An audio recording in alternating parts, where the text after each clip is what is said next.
Hi, everybody, it's me, Dave. I'm excited to tell you, praise the Lord, that today I'm about to read to you the second children's story that I've written in 48 hours. This one is called Donovan Mulligan Hullabaloo, or in parentheses, the subtitle or alternate title is The Amazing Buffet. Here goes. Donovan Mulligan Hullabaloo was an excellent acrobat, that much is true. He spent his time wisely, had plenty to do, like tumbling and stretching and doing some splits, all day on a mat while listening to hits. He worked for the man in the Culligan Fair. On his break he ate fruit, including a pear. On one fateful day he ate about 8 peaches and pies that were there on a slate. He was shocked to find out that they were not his. He had been distracted by all of the business and the buzzing going on around him that he hadn't realized that this food was for Jim. Just at that moment Jim stepped in the room. Shocked and aghast, he fell with a boom. Rubbing his head, he asked the sky why. Did this man here eat my peaches and pies? Donovan's face was red with the shame. I should not have grabbed lunch without checking the name. Jim got to his feet and let out a moo, then started to chase Mr. Hullabaloo out of the break room and then down the stairs. Went these two men, but slipped on some pears. They tumbled and bumbled like rolling downhill till they struck their poor foreman, whose nickname was Bill. Bill shook it off and then wheeled around. As he spoke, disappointment was the tone of his sound. Hey, you two fellas, you're making me groan, and I certainly can't run this establishment alone. Lunch break is a time for peace and for joy, not for splatting your boss on the floor like a toy.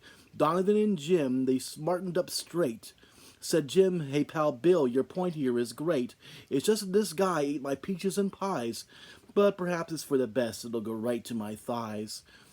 I'll certainly forgive Mr. Hullabaloo. It's my heart's desire that you forgive too. Said Bill to Jim, you've worked here for a while. It seems like 100 years. And then he smiled. So Jimmy boy, I won't fire you. But as far as this lunch thing, what's a foreman to do?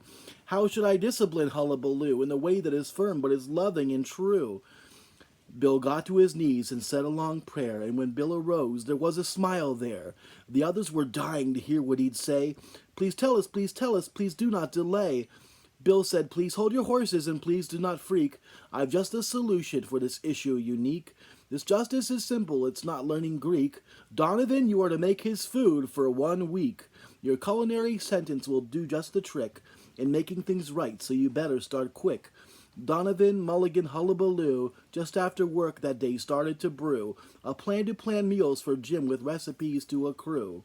With the help of the library there in his town, he researched yummy food from the whole world around, like stingweeds and salads with manticore meat, baked apples with coleslaw from Garrison Street, or pineapple pudding dispensed from a flask with molten hot fudge almost too big a task.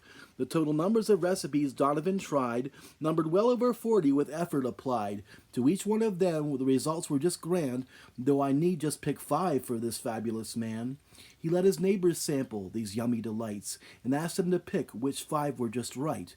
After sampling dishes all night and all day, the wishes of neighbors was food, stay away. Donovan Mulligan Hullabaloo, we've eaten so much there's no way we can choose. We are eating so much there is no time to snooze. At just the last moment before chaos set in, spoke up a small boy in the midst of the din.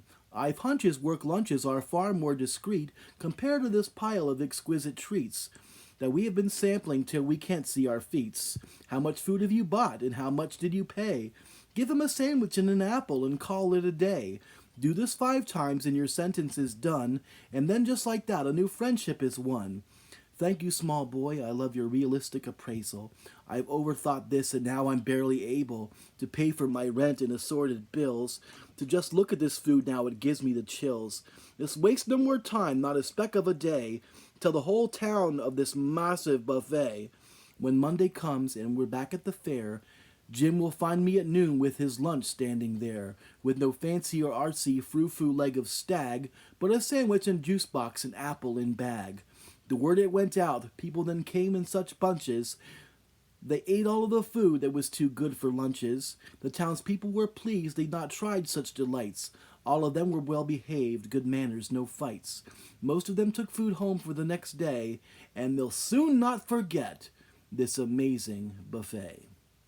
Thank you. The Amazing Buffet, or Donovan Mulligan Hullabaloo, by J. David Seyfried Jr., copyright 2020. Hope you enjoyed it. Bye. I'll check back here when they're illustrated.